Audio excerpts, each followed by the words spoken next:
Father, in the name of Jesus, पिता यीशु मसीह के नाम में as we come before you, जैसे हम आपके सम्मुख let आते your हैं, name go higher and let our names go low.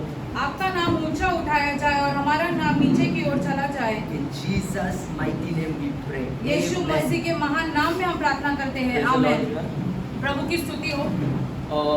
The song that we sang, the first song, पहला गीत जो हमने गाया आज, it spoke about the presence of God. वो खुदा की उपस्थिति के बारे में था वो गीत। The presence of God खुदा की उपस्थिति जो है is impossible without standing on the altar of prayer. प्रार्थना की वेदी पे खड़े नहीं रहेंगे तो खुदा की उपस्थिति हमें नहीं मिलेगी। We want the presence of God and we don't want to pray. हमें खुदा की उपस्थिति चाहिए लेकिन हमें प्रार्थना नहीं करना है। It's like saying I want a wife but I don't want to marry. इसका ये ऐसे होगा कहने के लिए कि हमें एक पत्नी चाहिए लेकिन हमें शादी नहीं करना है। Today आज at the end, just 5 to 7 minutes, अंत में 5 के अंत के 5 और I 10 would minute like to have for all of us to come together and pray, हम चाहते हैं कि हम सब एक साथ आकर प्रार्थना करें so that when we leave this place, ताकि जब हम इस स्थान से निकल जाएं we just don't go and speak. ताकि हम ऐसे ही जाकर बाहर बात नहीं करें, But when we leave here, our tongues, our mouth, our spirit is bound by the spirit of prayer. हम जब यहाँ से निकले तब हमारा जीव हमारा शरीर हम पूरे के पूरे हम जो है वो आत्मा के प्रार्थना की आत्मा से भरे रहे। Otherwise, practical Christianity cannot stand. वैसे कर नहीं करेंगे तो रोजमर्रा की जिंदगी में हम यीशु मसीह के बारे में ना ही एक क्रिस्ती जीवन जी पाएंगे। Today we'll be looking at the life of prayer for every individual. आज हम प्रार्थना का जीवन कैसे होता है प्रत्येक व्यक्ति के लिए ये देखेंगे। Okay, so coming to what is prayer exactly? आज हम पहले ये देखेंगे कि प्रार्थना क्या होता है। We all know that prayer is an act of communication with God. हम जानते हैं कि प्रार्थना जो है वो खुदा के साथ बातें करना होता है। Now rather let us keep our Christianity aside. We'll say prayer is an act of a human being connecting with a spirit being. प्रार्थना का ये भी अर्थ होता है कि एक व्यक्ति जो है वो एक आत्मा के साथ बात कर रहा है। Every human being in this world is naturally created to connect to a spirit being. हर एक व्यक्ति जिसको बनाया गया है उसको ऐसे बनाया है ताकि वो एक आत्मा के साथ जुड़ सके।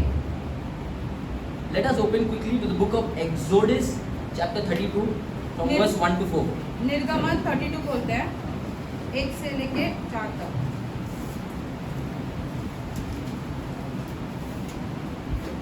Alright, the Bible says, now when the people saw that Moses delayed coming down from the mountain, the people gathered together to Aaron and said to him, come, make us gods that shall go before us.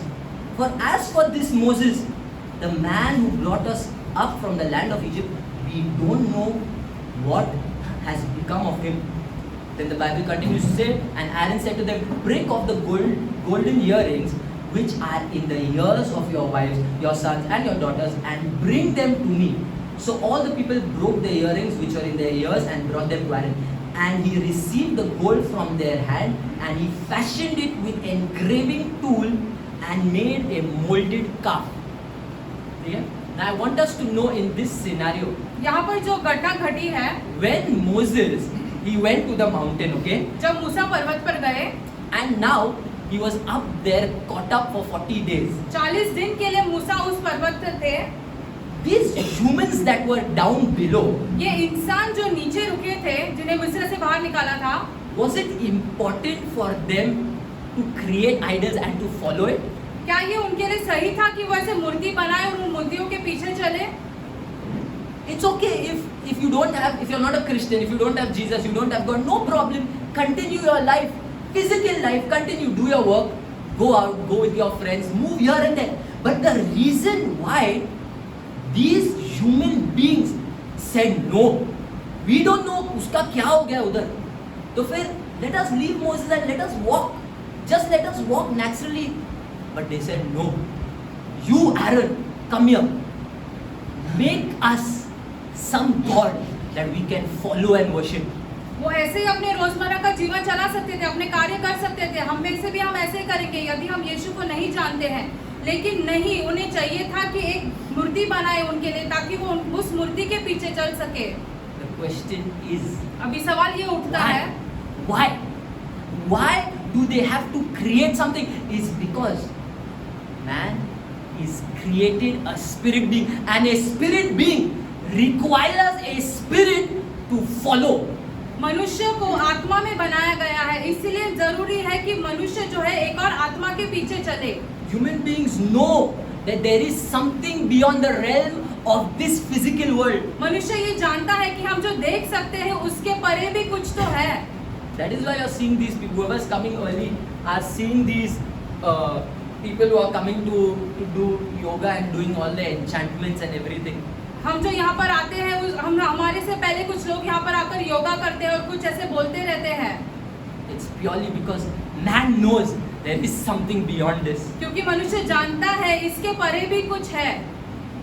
The life of prayer is a spiritual act प्रार्थना का जीवन जो है वो एक आत्मिक कार्य है, which is performed by spiritual people to connect to the spiritual realm. आत्मा से भरे हुए लोग ही ये कार्य कर पाते हैं ताकि वो आत्मा से जुड़ सके। Now you see in every religion you take, everyone's praying. The world is praying. सारे They धर्मों में are अगर doing हम something. कुछ ना कुछ चालू है, रट रहे. They are doing something. The question is why every time? What is it that is making them to नहीं यार हम लोग को करना है ये. Everyone prays. सबके सब प्रार्थना करते हैं। Every human being requires someone to follow.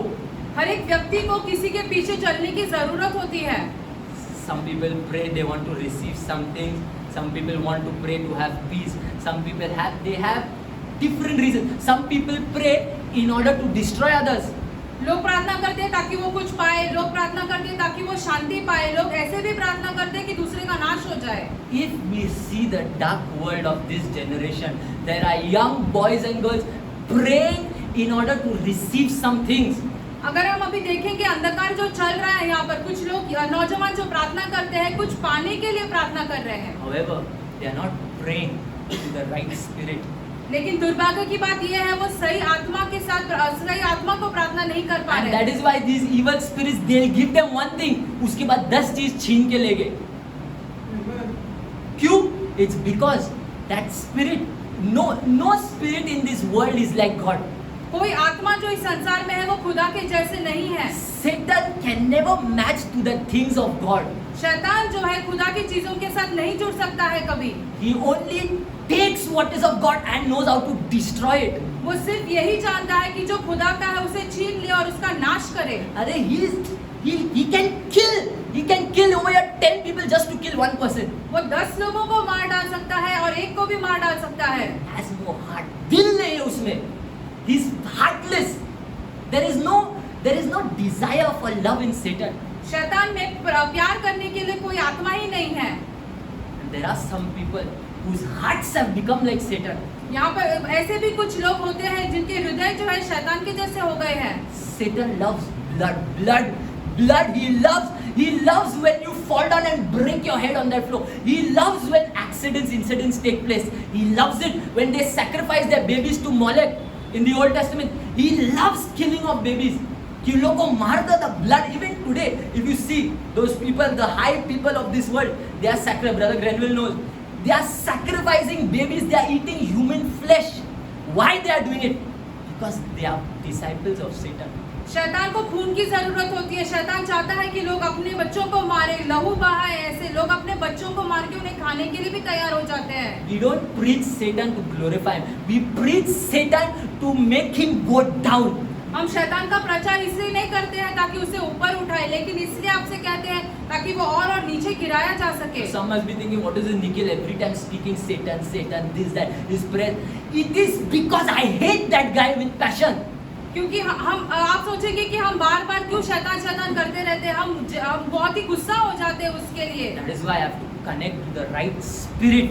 इसलिए हमें सही आत्मा के साथ जुड़ना बहुत जरूरी है। And every human of this church must connect with the correct spirit. और इस कलीसिया के हर एक व्यक्ति ने सही आत्मा के साथ जुड़ना जरूरी है।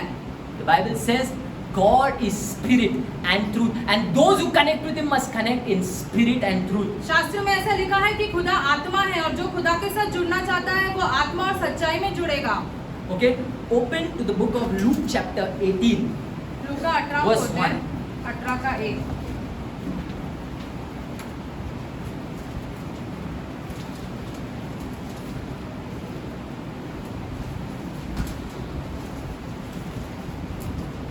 The Bible says, then He spoke a parable to them that men ought always to pray and not lose heart.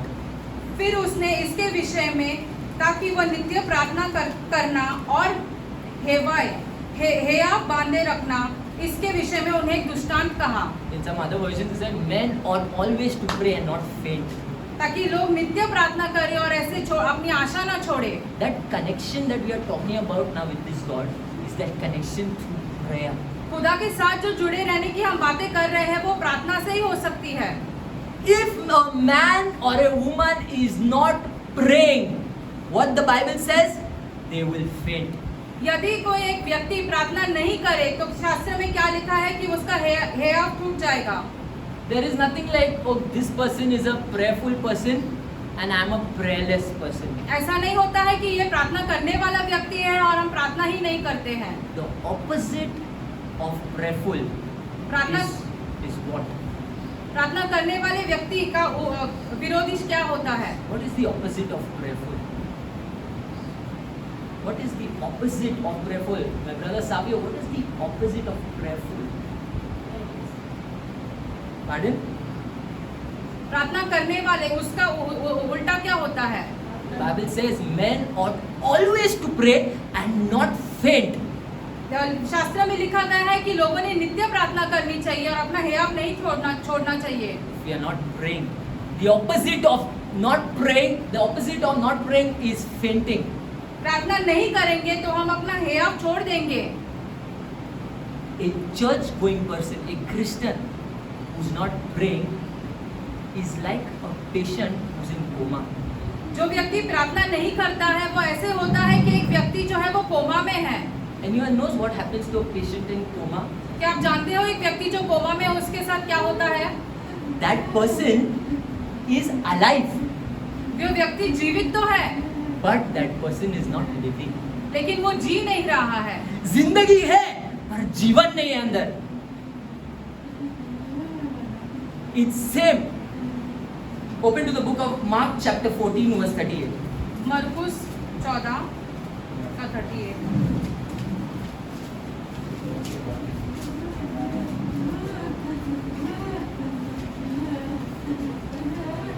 जागते और प्रार्थना करते रहो कि तुम परीक्षा में न पड़ो। आत्मा तो तैयार है पर शरीर दुर्बल है।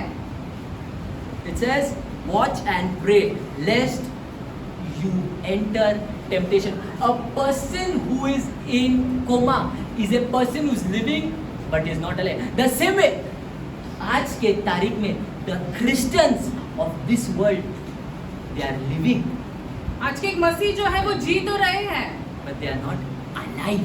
लेकिन वह जीवित नहीं है। There's no life in them. उनमें जीवन है ही नहीं। Their life does not represent that of God. उनका जीवन तो खुदा को दर्शाता The ही Bible नहीं says, है। I give my flesh for the life of this world. यीशु ने कहा कि मैं अपने प्राण देता हूँ इस संसार के लिए। That means there is no life in this world.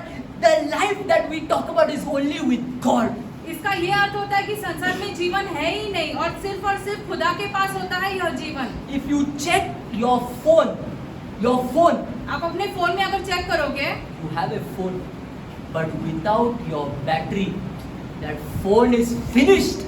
Battery के बिना वो आपका फोन तो ऐसे कोई काम का नहीं है। So what do? We charge it. It's the same way. Our battery is our spirit, and it must be charged 100% at all times. इसी उदाहरण के हिसाब से देखा जाएगा तो आत्मा जो है वो हमारा बैटरी जैसे होता है और बार-बार उसे चार्ज करना जरूरी होता है। If it's not charged, the Bible says you will enter into temptation. और यदि हम अपने आत्मा को चार्ज नहीं करेंगे तो हम परीक्षा में जरूर गिरेंगे। The Bible says Satan is a liar he is looking for my mother to devour her. शैतान ऐसे रुका बैठा है ताकि हमारे माँ पर आक्रमण कर सके। वो ढूंढ रहा है, he is searching, he is moving here to there, his demons are searching how to get this Nikhil down on the ground. दुष्ट आत्मा यहाँ वहाँ भटक रही है ताकि हमको जमीन की ओर नीचे की ओर लेके जा सके। If I don't connect with my God on the altar of prayer, I am finished. यदि हम अपने खुदा के साथ प्रार्थना की वेदी पर नहीं जुड़े तो हमारा नाश हो जाएगा। So is every member of the church who is not connecting. और वैसे ही होगा हर एक व्यक्ति के साथ जो हमारे कलीसिया में और जो प्रार्थना नहीं करते हैं। For us to shift into practical Christianity, prayer is the key. हमारे लिए यदि हमें क्रिस्ती जीवन अपने रोजमर्रा के जीवन में ऐसे करते रहना है तो प्रार्थना बहुत ही जरूरी है। अरे our spirit is so dead कि 1 घंटा बोला प्रार्थना करने के लिए, no one can sit there.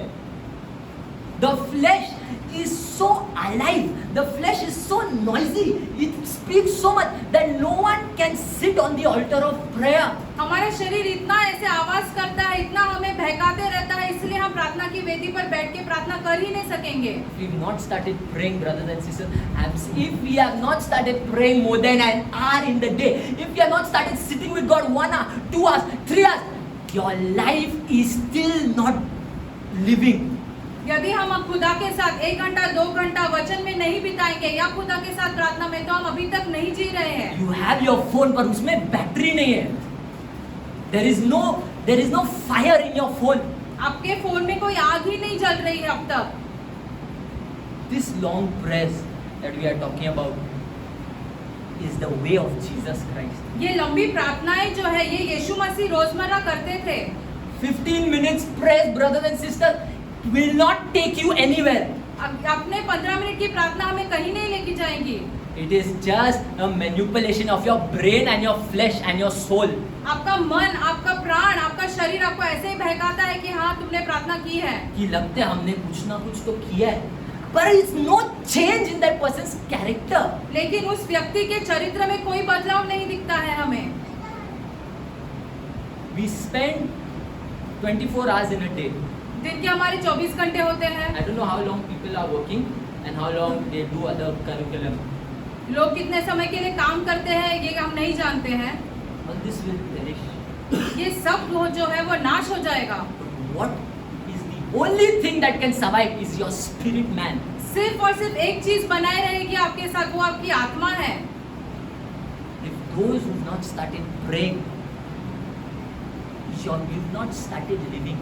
जिन्होंने अब तक प्रार्थना करना शुरू नहीं किया, अपने अब तक जीना ही शुरू नहीं Not किया है। started experiencing the glory of this God. खुदा की महिमा का अनुभव आपको हुआ ही नहीं है अब तक। It will say in your character the way you walk in this world. इसीलिए आपके चरित्र में, आपके रोजमर्रा की जिंदगी में ये सारी बातें दिखाई देगी। What long prayers does first? लंबी प्रार्थनाएं जो करती है, पहला चीज It's an act of disciplining that body of yours. हमारे शरीर को ऐसे लागू नियम में लाना। It's an act of keeping that flesh that is so noisy under subjection. हमारे शरीर को नियम में लाना, जो इतना सारा आवाज करता है हमारा शरीर, उसको नियम में लाना। And then it empowers your spirit. फिर आपके आत्मा को वो बल देता है। We know prayer is a spiritual act. हम जानते हैं कि प्रार्थना जो है एक आत्मिक कार्य है। I want us to also know. Now, our human body, I've spoken about this before, it is created in 3 parts. हमारा शरीर जो है उसको 3 भाग में बनाया गया है। What's the first part? पहला क्या है? Steve? The spirit. पहला भाग आत्मा, And what comes next? Soul and प्राण और फिर शरीर। ठीक है? Now, I want us to see that between the location of where the soul dwells. हम आपको दिखाना चाहते हैं कि प्राण जो है उसे कहाँ रखा गया है। The location of the soul प्राण जो है हमारा is between the spirit and between the body. आत्मा और शरीर के बीच में है। Now, when this location of the soul is adjusted in such a way, अभी ये ऐसे स्थान पर रखा गया हमारे प्राण को। so what happens is, ये soul can get affected from the left side and it can get affected from the right side. उसको दोनों तरफ से ऐसे वो चीजें झेल सकता है। In this physical body of ours, हमारे जो शरीर में there is no emotion. कोई भावनाएं नहीं है। You cannot cry with this physical body. हमारे शरीर के साथ हम नहीं रो You सकते हैं। cannot love with this physical body. हमारे शरीर के साथ हम प्यार नहीं कर सकते हैं। It's just a system of complex neurons networking that are organizing your body from head to toe. हमारे सर से लेके पाँव तक ऐसे बहुत सारे न्यूरॉन्स चल रहे हैं जो हमारे रोजमर्रा के काम करने में हमारी मदद करता है। And on that basis, they are even creating different electronic gadgets. और ये सब देखकर वो ऐसे इलेक्ट्रॉनिक के सामान बना रहे हैं हमारा शरीर देखकर। Like even our normal camera is derived, the lens of the camera is derived from the lens of the eye. Then even the motherboard is derived from the networking of the brain. And today, the robots that you are seeing moving in China, moving in the US, moving in the UK, these are all just a wiring system. हम अगर camera देखेंगे तो उसका जो lens है हमारी आंखों के लेंस के ऊपर बनाया गया है। मदरबोर्ड देखेंगे तो हमारे दिमाग कैसे चलता है वैसे बनता है। रोबोट हमारे शरीर के जैसे बनता है। सारे वायरिंग वैसे होती है। They don't have the capacity to even love. वो प्यार ही नहीं कर पाएंगे। There's no emotion that they can produce. कोई भावना उनमें उत्पन्न होगी नहीं। This thing that man is using and is making, is taking things from, is understanding how humans are and he's preparing things.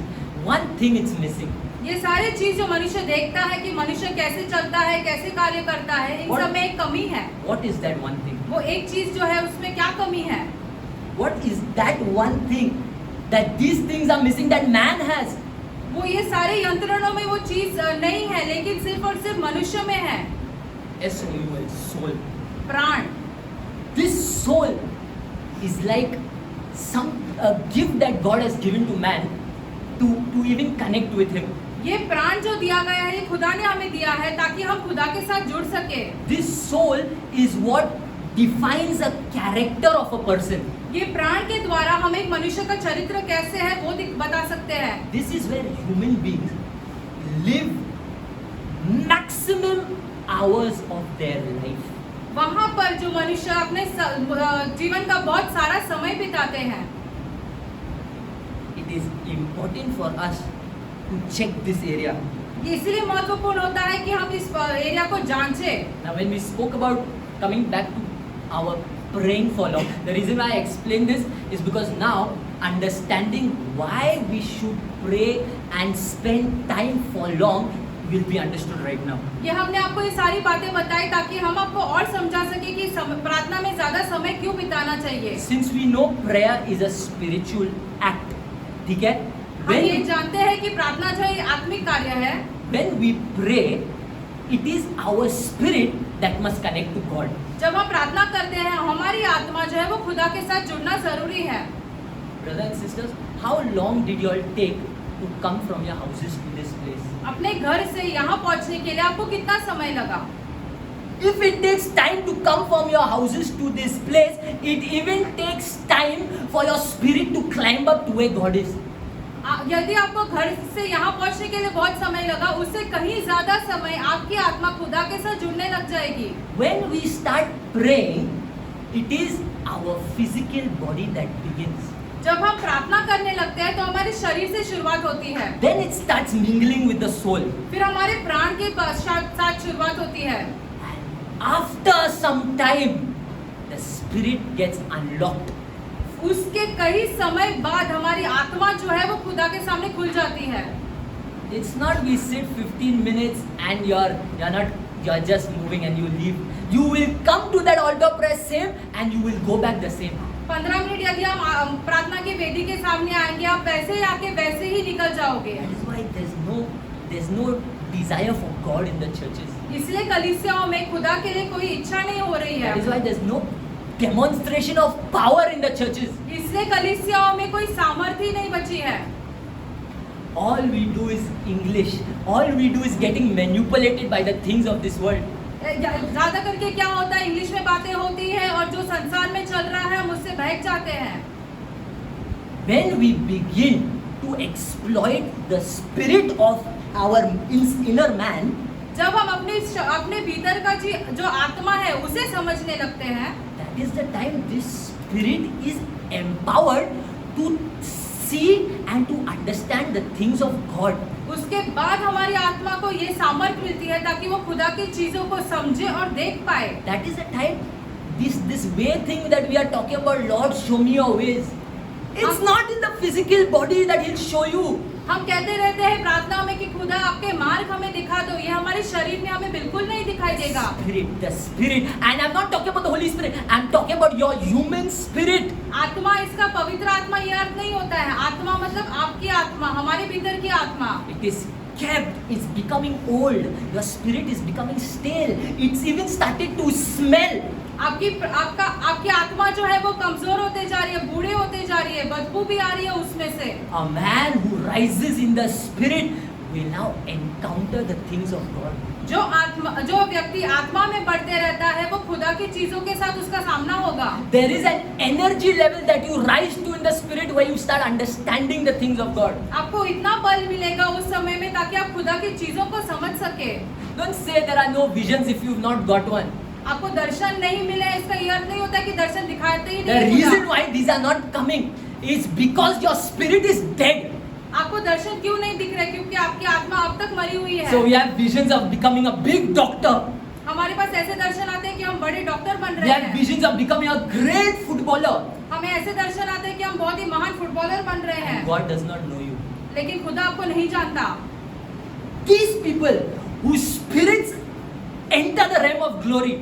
ये लोग जो ऐसे जिनकी आत्मा जो खुदा के महिमा में आती है, Now when you step out of the altar of prayer, इसके बाद जब आप प्रार्थना की वेदी से बाहर निकल कर आते हो, what you have encountered, what you have mingled with, that comes inside of you. जो आपने देखा, जिसका अनुभव आपने किया, वो आपके भीतर आ जाता है। Now when it comes inside of you, जब ये चीज आपके भीतर आ जाती है, there is a fragrance. इसकी एक बहुत मधुर खुशबू रहती है। There is an aroma that is let out from your spirit that is mingled with the Holy Spirit. ऐसी खुशबू निकलती है आपके आत्मा में से और वो पवित्र आत्मा के साथ जुड़ जाती है। Where does this aroma spread? अभी ये जो खुशबू है ये कहाँ फैलती है? इसके बाद Where does it spread? ये कहाँ फैलती है? Perfect. It spreads to the soul. हमारे प्राण की ओर जाती है ये। From there it goes and captures your physical body. उसके बाद ये आपके शरीर के पास आती है ये खुशबू। That is the time the character of a human being changes. और उसी समय के बाद एक व्यक्ति का चरित्र बदल जाता है। Spiritual science. ये ऐसे आत्मिक विज्ञान है। This is the practicality that a Christian requires. ये रोजमर्रा के जीवन में हमारे साथ होना जरूरी है। Every day our spirit must be burning so that it can affect our soul, so that it can affect our body, and then our character will demonstrate that of Jesus Christ. हमारे भीतर की आत्मा जलते रहनी चाहिए ताकि हमारे प्राण को उसका अनुभव हो। इसके बाद हमारा चरित्र है वो खुदा को दर्शाए। Where does Satan come in from then? If God is coming in from the spirit, where is Satan coming in from? खुदा अगर आत्मा के साथ हमारे भीतर चल रहे हैं, आगमन करते हैं, तो शैतान कहाँ से आता है? Body. शरीर से। It's from these eyes that darkness enters. हमारी आंखों से जो है वो अंधकार आता है हमारे भीतर। It's from this tongue that evil spreads. हमारी जुबान से जो है वो अंधकार फैलता है। That is why Christians are not changing. इसीलिए क्रिस्ती या मसीह लोग जो है वो नहीं बदल रहे हैं। My question to all of us, including my own self, that what is it that is manipulating our soul? हम अपने आप से और आप सबसे यही सवाल पूछना चाहते हैं कि वो ऐसी क्या चीज है जो हमारे प्राण को बहकने दे रही है? Is it the manipulation coming from the devil, or is it the fragrance of the Holy Ghost that is spread in your body like how cancer spreads? The fragrance spreads. क्या ये शैतान की ओर से आने वाली चीजें हैं या अपने आत्मा के भीतर से आने वाली खुशबू? उसी प्रकार जैसे कैंसर फैलता है वैसे आत्मा से जो आती है खुशबू वो सारी और फैल जाती है। You have to start with prayer physically, and it will be boring. It will feel like, अरे what are we doing? हम प्रार्थना जब करते हैं हमें बोरियत महसूस होगी शुरुआत As में। we continue, as we move, as we dive deeper inside, oh, the Holy Ghost takes over. And when the Holy Ghost takes over, there is peace that this world can never give. हम जैसे और समय प्रार्थना में बिताएंगे वैसे हमारे भीतर एक शांति आती है और वो शांति जो है ये दुनिया में नहीं दे The Bible सकती says है। the peace I give, the world cannot give. शास्त्र में ऐसा लिखा है जो शांति मैं देता हूँ ये दुनिया नहीं दे That सकती है। means peace is a gift from God. इसका ये अर्थ होता है शांति जो है वो खुदा की तरफ से तोहफा है हमारे जो लिए। इस दुनिया में नहीं है. They don't have peace. If you check their graph, it's ups and downs. That's why they only want to enjoy. When they enjoy, their brain peaks. Wow. And then after that, zoop low, depression. Then again up. Then again low. Next month they are planning. क्या करें हम अभी? Because there's nothing to do. But a life of a true believer is flat and straight. It grows nicely into the Lord. And the end is our full salvation. लेकिन एक मसीह का जीवन जो है वो ऐसे एक सीधे लाइन की तरह चलता है, चाहे कुछ भी हो जाए हमारे पास शांति है और फिर हम खुदा के महिमा में आते हैं। What is our graph position like? हमारे जो जीवन के उतार चढ़ाव होते हैं उसका ग्राफ कैसे है? Hence, long prayers. इसीलिए लंबी प्रार्थनाएं। We look at now our perfect example, perfection in His example, Jesus Christ. अभी हम यीशु मसीह का उदाहरण लेते हुए सीखेंगे प्रार्थना के विषय में। Luke chapter 6 verse 12. Luka 6:12।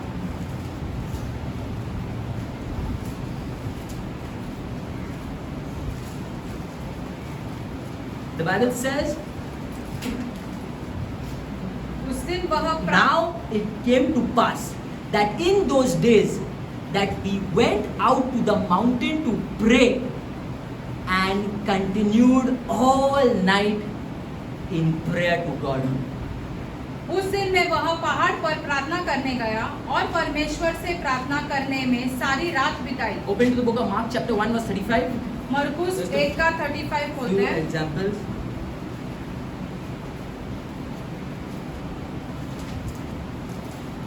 The Bible says, now in the morning, having risen a long while before daylight, he went out and departed to a solitary place, and there he began to pray.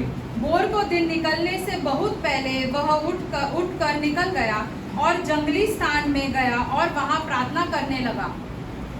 Jesus was demonstrating to all of us that for every man who lives on the surface of this earth, prayer is number one.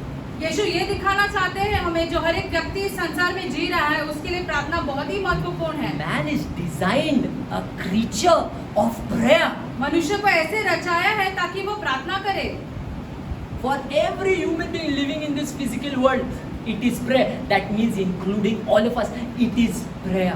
हर एक व्यक्ति के लिए प्रार्थना जरूरी है। इसका ये अर्थ होता है कि हम सबके लिए भी प्रार्थना जरूरी है। Now, one of the main reasons why Jesus Christ prayed in this world, यीशु मसीह ने इस संसार में रहते हुए प्रार्थना क्यों की? इसका मुख्य कारण you got to maintain your spirit. ताकि आपकी आत्मा जो है वो वैसे के वैसे बनी रहे। Same way some of us are so afraid of our physical body. अरे कब मरेंगे?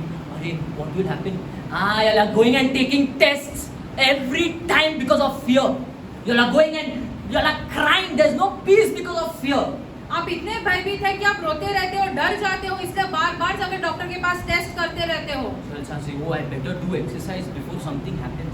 कोई कहेंगे कि हम भाई व्यायाम करना चाहिए ताकि हमारे साथ और कुछ बुरा ना हो। Not bad. I myself do it. बुरी But बात नहीं है। what about maintaining your spirit? लेकिन आपका आत्मा जीवन बनाए रखने के बारे में क्या? Our perfect example, Jesus was maintaining his connection with heaven.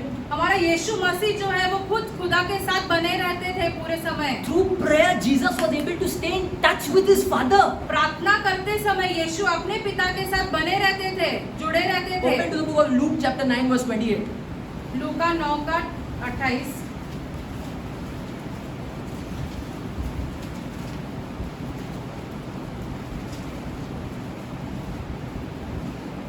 You'll see from 28. Now it came to pass about 8 days after these sayings, he took Peter, John, and James and went up on the mountain to pray. Now, the Bible says from verse 29, as he prayed, the appearance of his face was altered and his robe became white and glistening. The key words यहाँ पर जो हमने 29 में पढ़ा इसमें as he prayed. जब वह प्रार्थना कर ही रहा था, Whatever happened after that is history. उसके बाद जो हुआ वो इतिहास है। But how लेकिन did it start? लेकिन इसकी शुरुआत कहाँ से हुई? Our lives cannot begin if we don't start on prayer. हमारा जीवन शुरू ही नहीं होगा यदि हम उसकी शुरुआत प्रार्थना से न करें। And this is truly for some of us present here. ये हम में से कुछ लोगों के लिए ये लागू होता है ये सारी बातें। You know, we think सब बदलना चाहिए. It's not some. One man this God gets. यदि एक व्यक्ति खुदा को मिल जाए, One person this God gets. एक व्यक्ति यदि खुदा को मिल जाए, You see what he'll do. देखो फिर वो क्या कर सकता है। तबाही मचा देगा. He'll scatter things. He'll scatter that area that is rigged with darkness. That principality that is controlling the atmosphere. This man of prayer will scatter it. जो स्थान पर पूरे अंधकार बनाए रहते हैं, वो व्यक्ति जो प्रार्थना करेगा उसका पूरा नाश करेगा या तबाही मचा देगा वहाँ कमाल पर। कमाल है. Demons and spirits are in our houses and they are staying and manipulating our families. हमारे घरों में भी दुष्ट आत्माएं हैं और हम सबको बहका रहे हैं, And people don't know. लेकिन लोग ही नहीं जानते हैं इन बातों को। पुराने जमाने में one person used to get a fit. They used to come and tell Jesus, this is a spirit doing it. पुराने जमाने में यदि किसी को ऐसे मिर्गी लगती थी तो ऐसे कहते थे यीशु मसीह से कि उनको ऐसे कोई दुष्ट आत्मा ग्रस्त है ये। And today the doctor will give us big names. लेकिन अभी जो है डॉक्टर इन सारी चीजों को बहुत बड़े बड़े नाम देता है। Don't check in the spirit. I am telling your brothers and sisters, half of your sicknesses are in the spirit. हम आपसे कहना चाहते हैं आधे से ज्यादा आपकी जो बीमारियां वो आपके आत्मा के कारण है। The entire encounter of Jesus began as he sat to pray. यीशु मसीह का जो ऐसे सामना हुआ जब चालू हुआ जब वो प्रार्थना करने बैठे। Luke chapter 11 verse 1. लूका 11 का 1। We've come to the Lord's prayer. अभी हम यीशु मसीह की जो प्रार्थना है उस पर आए हैं। Now, in this Lord's prayer, अभी इस प्रार्थना में where did Jesus get this prayer from? यीशु मसीह को ये प्रार्थना कहाँ से मिली? Where did David get his prayers from? Dawood को अपनी प्रार्थनाएं कहाँ से मिली? Where are these men getting such words? कहाँ से आ रहे हैं? इन व्यक्तियों को ये शब्द कहाँ से मिल रहे हैं? This physical world will not give it for sure, that I know. ये संसार हमें नहीं देगा, ये हम जानते हैं। Everyone who is truly born again begins to capture these things from God. जो जिसका दोबारा जन्म हुआ है ये सारी चीजें वो खुदा से ग्रहण करने लग जाते हैं। He's come as a result of you and me spending time with the Holy Ghost. ये कैसे होता है जब हम आत्मा के साथ पवित्र आत्मा के साथ और समय बिताते हैं। Sadly, we don't have time. नहीं है time. दुर्भाग्य की बात ये हमारे पास समय ही नहीं है। God has deposited a spirit of Himself inside your body. खुदा ने अपनी आत्मा हमारे शरीर में डाली है। We are carriers of God Almighty. हम सर्वशक्तिमान खुदा को उठा रहे हैं हमारे Then साथ। how is it that we are being manipulated by this flesh? तो ये कैसे हो रहा है कि हमारा शरीर हमें बहकने दे रहा I है? am not saying manipulation. Satan will not come to a man of God. हम ऐसे नहीं कह रहे कि जो ऐसे खुदा का व्यक्ति है उसके पास शैतान नहीं आएगा। But when he comes, लेकिन जब वो आता है, when he comes, जब वो आता है, the Holy Ghost, the Holy Ghost, the Holy Ghost. पवित्र आत्मा जो है, We've taken the Holy Ghost light. हमने हमने पवित्र आत्मा को बहुत ही हल्के में ले लिया है। There's no conviction inside our lives. हमारे भीतर हमें कोई चीज ऐसे जगाती नहीं है। The words of this prayer has not become practical in our lives. प्रार्थना हम अपने रोजमर्रा के जीवन में नहीं कर पा रहे हैं।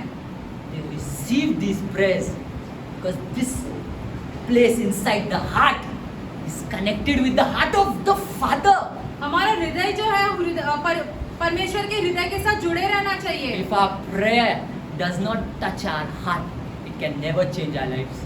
यदि हमारी प्रार्थना हमारे हृदय को नहीं बदल पाएगी तो हमारे जीवन को भी नहीं बदल सकती Now है। the Bible says, if you have seen me, you have seen the Father. शास्त्र में ऐसे लिखा है यदि तुमने मुझे देखा है तो तुमने खुदा को देखा है, पिता को देखा है। Then Jesus Christ said, I don't need a witness from men because my Father in heaven bears witness of me. यीशु ऐसे कहते हैं कि मुझे तुम मनुष्य में से कोई गवाही नहीं चाहिए क्योंकि मेरा पिता मेरा गवाह है। Open to the book of John 14 verse 9. यूहन्ना 14 का 9।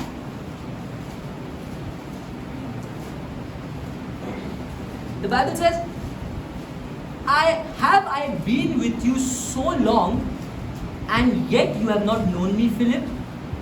He who has seen me has seen the Father. हे फिलिपुस, मैं इतने दिन तुम्हारे साथ हूँ और क्या तुम नहीं जानते और क्या तुम मुझे नहीं जानते? जिसने मुझे देखा है उसने पिता को देखा है। This shows that this Jesus was in perfect alignment with God. इसका ये अर्थ होता है यीशु मसीह जो है वो खुदा के साथ पूरी तरीके से जुड़े हुए थे। His heartbeat and the heartbeat of the Father were one. यीशु मसीह का जो दिल धड़कता था वो पिता के दिल के साथ धड़कता था। उसका दिल धड़का, यीशु मसीह के जबान पे आया। That is how a true Christian must be. ऐसे एक सच्चे मसीह ने रहना चाहिए। And we cannot achieve this alignment just like that. और ये खुदा के साथ जुड़े रहने की बातें हम ऐसे ही नहीं कर सकते हैं। So those who are thinking, okay, salvation will come, we'll keep sanctification, we'll keep happening, we'll keep, that is there. But if you want to have alignment, you must work for it. हम ऐसे सोचते हैं कि हमारा उद्धार होगा, धीरे धीरे हम पवित्र होंगे, शुद्ध होंगे, लेकिन यदि तुम्हें ऐसे साफ होना है तो आपको जुड़े रहना चाहिए उसके साथ। I want to love my father यदि मुझे अपने पिता से प्यार करना and I है don't connect with him every day, और हम अपने पिता के साथ नहीं जुड़ रहे हैं दिन not भर, possible. यह संभव है। Even if we let him be far from this Mumbai, यदि हमारे पिता मुंबई से भी you दूर will है, still connect आप उनके साथ जुड़े रहेंगे and God will help it to happen. और खुदा फिर काम करेगा ताकि आप अपने पिता के साथ जुड़े रहो। He who has seen me has seen the Father. जिसने मुझे देखा है उसने पिता को देखा है। That is why he got what is of God's. इसीलिए उसे वह मिला जो खुदा का है। He brought that prayer of the Father into this world. उसने खुदा की प्रार्थना जो है इस दुनिया में लेके आए। Luke 22:39. लूका का 22 और 39।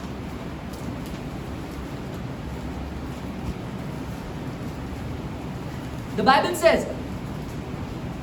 coming out, he went to the Mount of Olives, and as he was accustomed, and his disciples followed him. तब वह बाहर निकला, अपने रीति के अनुसार जैतून के पहाड़ पर गया और चेले उसके पीछे हो लिए। The custom of Jesus is lifestyle. यीशु मसीह ये सारी रीति अनुसार करते थे अपने रोजमर्रा के जीवन में। Was that of prayer? वो उनके प्रार्थना जीवन था। So how many of us are praying? हम में से कितने लोग जो है वो प्रार्थना कर रहे How हैं? many of us are not praying? हम में से कितने लोग जो है वो प्रार्थना नहीं कर रहे हैं? We'll understand in the days to come. आने वाले दिन में इसका खुलासा हो जाएगा। Oh, Peter, how he denied Jesus now because he didn't have capacity in the spirit. The same way, many of us are going to say no to him. पतरस ने यीशु का इनकार किया क्योंकि उसकी आत्मा मजबूत नहीं थी। इसी प्रकार हम भी यीशु का इनकार करेंगे आने वाले दिनों में। Hey, Jesus का daily routine was prayer. His lifestyle was praying. His lifestyle. Do we understand the meaning of lifestyle? रोजमर्रा का जीवन क्या है या क्या आप समझ पा रहे हो? Lifestyle. रोजमर्रा का जीवन, The style of his life was praying. उनका जीवन जीने का तरीका इसके लिए प्रार्थना उसका था। disciples started praying. If you will not pray if the person whom you are looking at is not praying. तुम प्रार्थना नहीं करोगे यदि तुम जिसके पीछे चल रहे हो वही प्रार्थना न करे। Lifestyle was prayer. That should be enough motivation for us to go home today and begin to pray. Because the God who you claim to be your God is a praying God. यही होना चाहिए हमारे लिए उत्साह की बात, ताकि हम घर जाते समय प्रार्थना करें। और क्योंकि हम जिस परमेश्वर के पीछे चल रहे हैं वो प्रार्थना करने वाला परमेश्वर है। He never ceased to pray. He never ceased. वो रोका नहीं कभी. No matter the situation you give him, this man used to go. He was tired after preaching, after feeding 5,000. He used to tell his disciples, "You'll go. Have to spend time in the secret place." यीशु मसीह प्रार्थना करने निकल जाते थे, हमेशा अकेले निकल जाते थे। चेलों को बोलते थे तुम यहाँ से चले जाओ, मैं प्रार्थना करने निकल रहा हूँ। How many of us are spending time in the secret place? This God's heart is burning that his children come and spend time with him. हम में से कितने लोग जो है खुदा के साथ एकांत में प्रार्थना करने बैठते हैं? खुदा रुके हैं हमारे लिए ताकि हम खुदा के पास आकर प्रार्थना करें। 1 week I don't talk to my father. Khatam. He'll say, "Nikhil, you don't like me anymore." यदि हम अपने पिता के साथ एक हफ्ता भी बात नहीं करेंगे तो हमारे पिता कहेंगे तुम हमसे प्यार ही नहीं करते हो। What about the father of fathers? पिताओं के पिता के विषय में क्या फिर? He wants us, yeah. And that is why this message is coming not out of anything but out of love. Not from me, but from the Father. ये इसलिए हम अपने दिल से ये प्रचार कर रहे हैं, हमारे में से नहीं, खुदा में से। Because he wants his members to connect. क्योंकि वो चाहते हैं कि लोग जो है खुदा के साथ जुड़ जाएं। We never understand these things unless we dive deep. यदि हम और गहराई में नहीं जाए तो हम ये सारी बातें समझ ही नहीं He पाएंगे। said he never ceased praying. Open to the book of Luke 23:24. लूका का 23:24 वो प्रार्थना करने नहीं रुके कभी यीशु।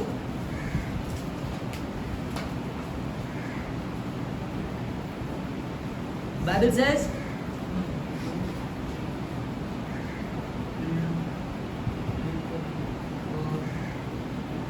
okay, Luke 23:34. लूक 23 का 34 This is Jesus Christ on the cross. अभी ये यीशु मसीह है क्रूस पर। Said, Father, forgive them, for they do not know what they do. हे पिता इन्हें क्षमा कर क्योंकि यह नहीं जानते कि वह क्या कर रहे हैं। He's even praying while dying.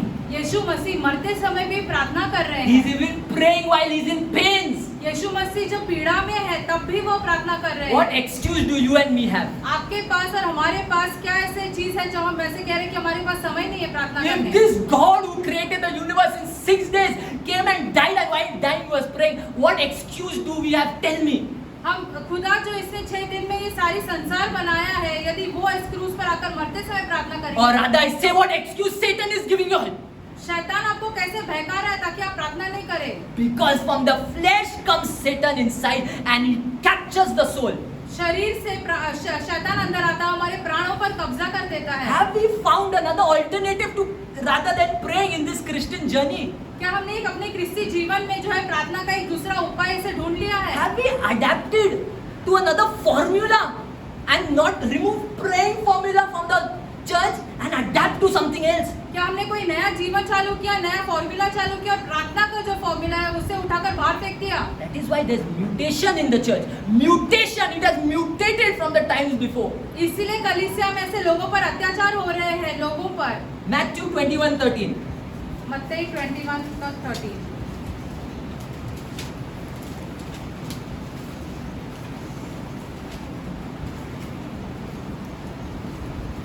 And even Isaiah 56:7 you all can see. यशाया 56 का 7 भी देख सकते हैं। The Bible says, it is written, my house shall be called a house of prayer, but you have made it a house of dens of thieves.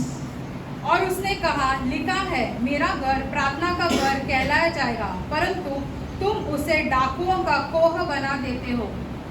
Therefore, now, since our house, since the church is called the house of praying, हमारा of prayer, घर और ये कलीसिया को ऐसे प्रार्थना की कलीसिया कहलाई गई है, we must now pray. Now we must pray.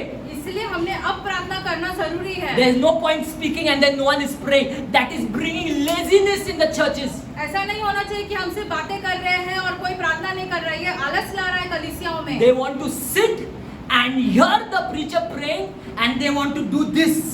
No, it's not going to happen anymore. वो सिर्फ ऐसे बैठे रहना चाहते हैं, प्रचारक जो कह रहा है वो सुनना चाहते हैं, अपने हाथ उठाते हैं, ये नहीं होगा अब। It can never happen in my own family. ये हमारे घर में भी नहीं होने दूंगा। If I am praying, the people around me have to pray. Otherwise, you and me don't know each other. जब हम प्रार्थना कर रहे हैं, हमारे घर के लोगों ने भी हमारे साथ प्रार्थना करना जरूरी है, नहीं तो हम एक दूसरे को नहीं So जानते। now we will lift up our voices unto God, इसीलिए unto the King of Israel. इसलिए हम अपनी आवाज अभी उठाएंगे जो इस्राएल का राजा है। Keep your Bibles at the side. आप Keep it at the side. बाजू में रख दीजिए। And let us pray now. Let अभी us हम प्रार्थना pray. करेंगे। Whatever the Holy Ghost wants you all to pray, just open your mouths and pray. Father, in the name of Jesus, take glory, take honor, take all the glory. Father, we pray for souls. We come together as a church. We pray for the souls that are dying. We pray for the souls of our families. I pray for the soul of my brother. I pray for the souls of my aunties and uncles. I pray for the souls of my friends. Lord, remember them.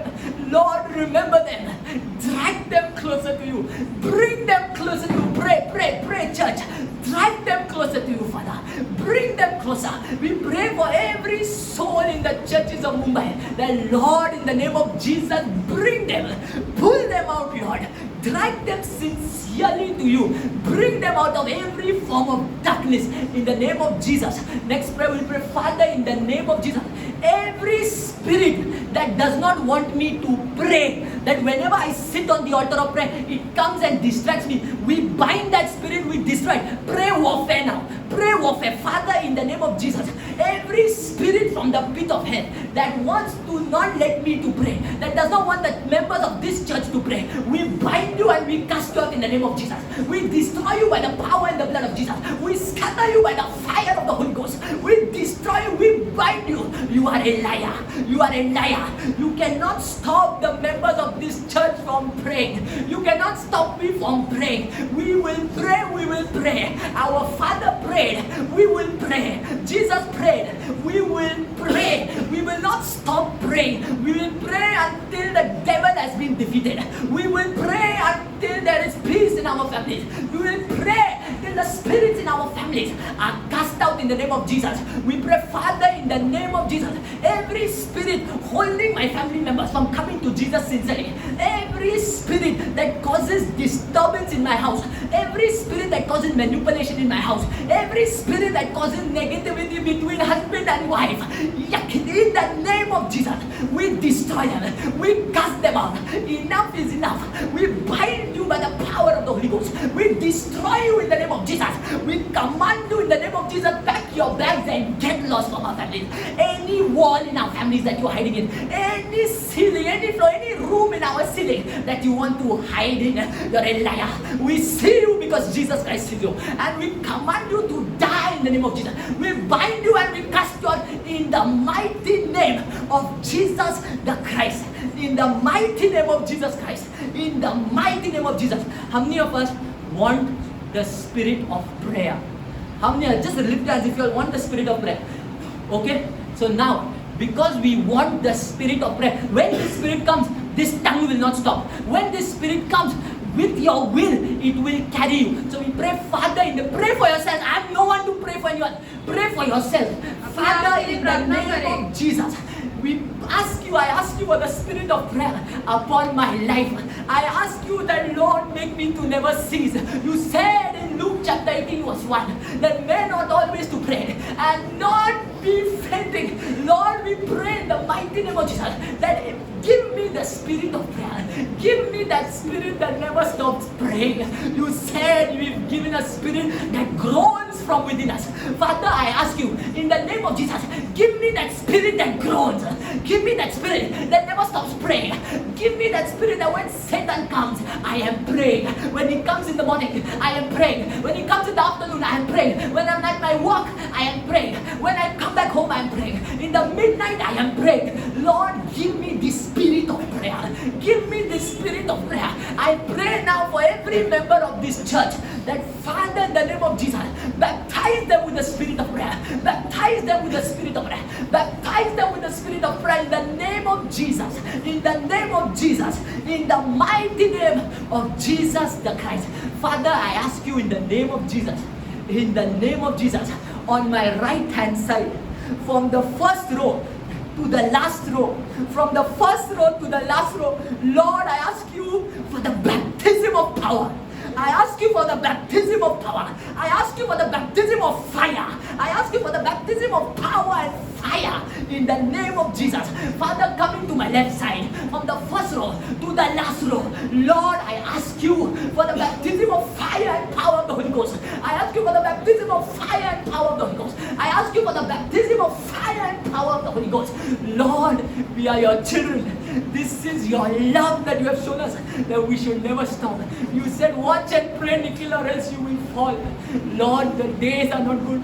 Those churches in Chandigarh, those churches in Punjab, those churches in UP, those churches in MP, Lord, remember them today.